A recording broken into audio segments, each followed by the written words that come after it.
I wanted to share something with y'all, kind of a word of encouragement, uh, and that's the fact that y'all know I mow yards, and that's one of the main things I do. And I've thought so many times about getting out of it, but the more I do it, there's something about it that keeps me into it. But I see so many people jumping around from one thing to another, and with me, I've always thought, well, this other thing that somebody else is doing, it looks easier, and but though, you get into something thinking it's easy a lot of times, and then a period of time goes by and you start to realize how much work it actually is, especially with entrepreneurship. Whatever skill it is you're trying to do, whatever profession, whether it's playing an instrument or a profession like working a trade, or a certain skill, like whatever it is, you get into it a lot of times thinking it's going to be a gravy train, or you see somebody, what they get paid, and you think, well, I'm in the wrong business, I should be doing that. And then you get into it and you realize how many expenses there are, how much responsibility and liability it is. For instance, a lot of people get into the mowing business. They think, well, shoot, somebody's getting $60-$80 to mow that yard. I could knock it down. I can move faster than them, and so they get into it, and they realize that when that 105, 110 degree weather hits and you got 30 yards to mow today and you're only on number 5 and it's 11 a.m. and you're going to be behind, and then the rain hits and that puts you behind, and then you have a mower breakdown, and a new mower is $25,000, and to get yours out of the shop it's going to be 6 weeks and say $3,500, and you only have one, and you don't have enough credit to buy a backup. And not only is there mowers, you've got your truck, your equipment, your edgers, weed eaters, blowers, chainsaws, hedge trimmers, sprayers, line, gas. You go to the pump to fill up with gas, and it's $350 to fill up your equipment. So, I could keep on going with that, but whatever line of work you're in, that that's true. Whether it's the health system, nursing, if it's construction, roofing, if you're a lawyer, a lot of people don't realize just how much you have to know to be a lawyer, and how much you have to study.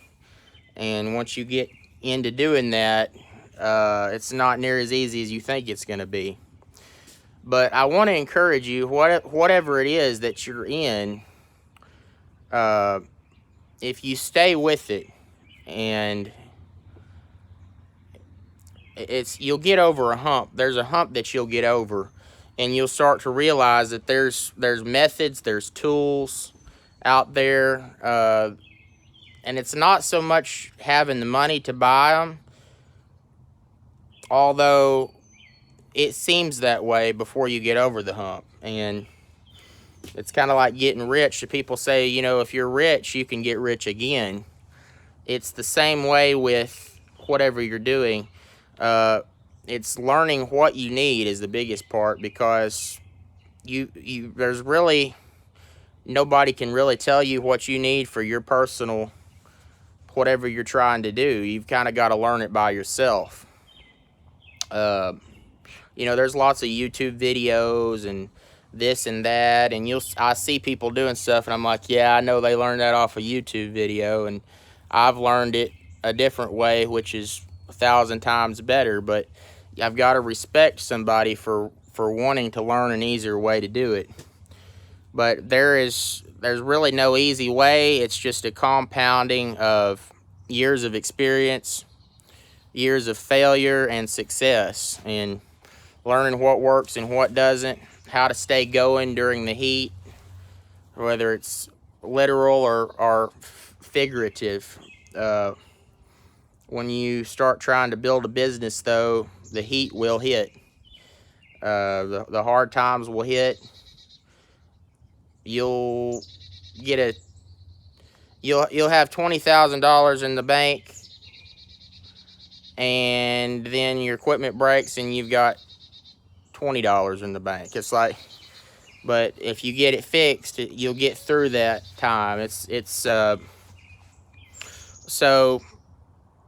I want to encourage you to stay with it, hang in there, and once you get the know-how and the experience, you've done it several times and you've failed and you've succeeded, you'll know how to do it again, and you'll build up a good base of tools and methods and on ways to do what you do, that if you just focus on it, you can become the best there is in whatever field that you're doing, or certainly up there among the top if you just stay with it.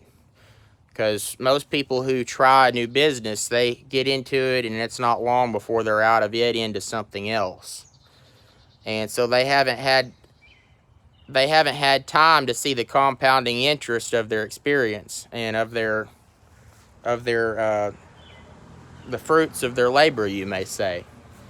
It's kind of like somebody who's always jumping around between wives or always trading vehicles, versus just staying with one thing and learning how to make that work, you know. A lot of people ask me, well, are you a Ford or a Chevy guy? Well, it's like, I've had Fords and Chevys. I've had Toyotas. I've had it. But when you learn one thing, when you stick with it, you have the compounding interest of your experience with that particular thing. Whether it's your relationships or whatever it is, when you switch from one thing to another, you've basically wasted all that compounding interest, all that compound of information and experience that you have with that one thing. So you've got to stick with it a pretty good long time to start to see that. So I know it's hard right now. You may be going through hell and high water, and it seems like there's no way out. But I promise you, if you stick with it, you'll begin to see the fruits of your labor. So y'all have a blessed day, and I would like to hear what you have to say about that. Let me know, does this make sense to you? Have you stayed with something? You may be very successful in your field, and if you could share that with somebody or encourage them in their hard time, I know that would make a big difference. So let me know what y'all's thoughts are on this.